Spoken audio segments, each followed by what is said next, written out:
Samantala, abala na rin sa finishing touches ang mga kalahok sa kanilang kakanin masterpiece.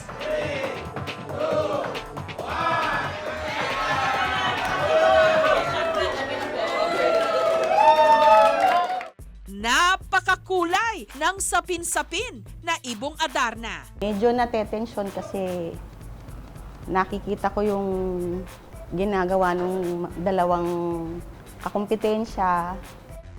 Mararamdaman mo naman ang Pinoy pride sa tibok-tibok na may disenyong watawat. May halo din konting kaba kasi magagaling lahat sila. Nakamamangha ang Banawe Rice Terraces at Mayon Volcano na suman.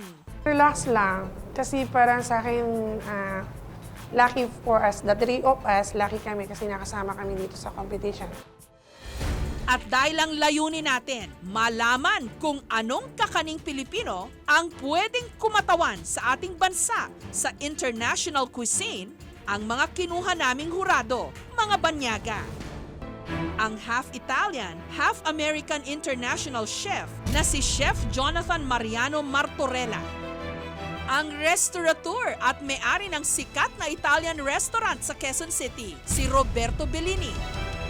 At ang dugong Australiana, ngunit pusong Pinay na si Natalia Moon. Una nilang sinuri ang itsura ng final product. The bird itself is very beautiful, but for me, it's lacking, extra garnish, extra design and everything. For me, it looks very plain. Yeah, sa akin, the same. Actually, super like talaga ito kasi maraming kulay at maraming texture like little boat, ganyan. It's all about the little details. Super hard work. Matalino siya talaga. The representative of the Philippines. Yes. After every day, the coconut, they make like pumpy.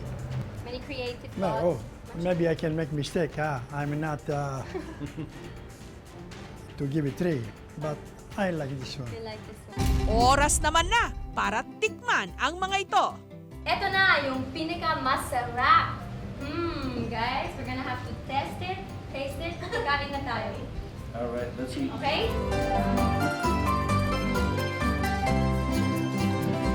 Sweet, okay naman, pero yung taste, mahirap kasi yung texture a bit hard to eat.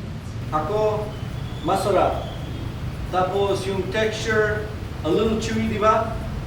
Could be a little sweeter, di ba? It's good, the flavor is good. Even I don't know, but for my dila, it's okay, yeah. Super like yung texture, parang melt in my mouth. Masarap talaga. Masarap.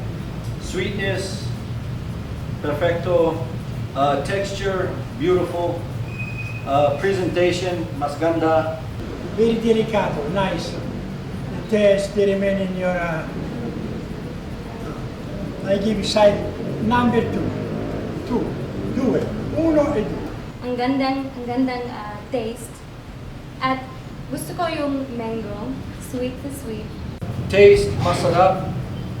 Texture, a little chewy. Again, konti pa yung asukal. Yeah, nice. Side meron mango, rice with banana leaves. Salamat sa inyo lahat.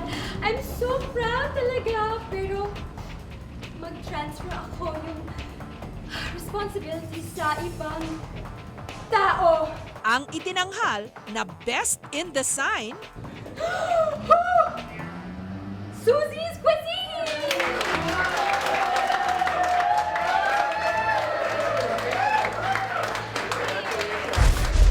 at ang hinirang na kakanin queen of all queens. Without further ado, eto na. Yung kakanin na best para sa mag-represent ng Pinoy at Philippines ay... Ulitin natin! Susie's Cuisine!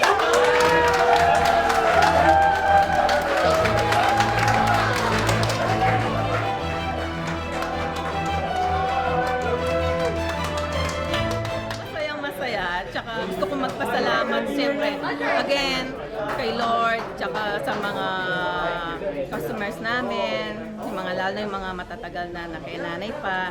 At saka, siyempre, sa mga empleyado, sa mga trabahador na sila talaga nagtatrabaho. Maraming salamat. Ang ating mga handaan hindi kumpleto kung walang panghimagas. Lalo't kilala tayong mga Pilipino na mahilig sa matamis. Kaya alin man ang mapili ngayon, bukas makalawa. Meron pang ibang mapagpipilian.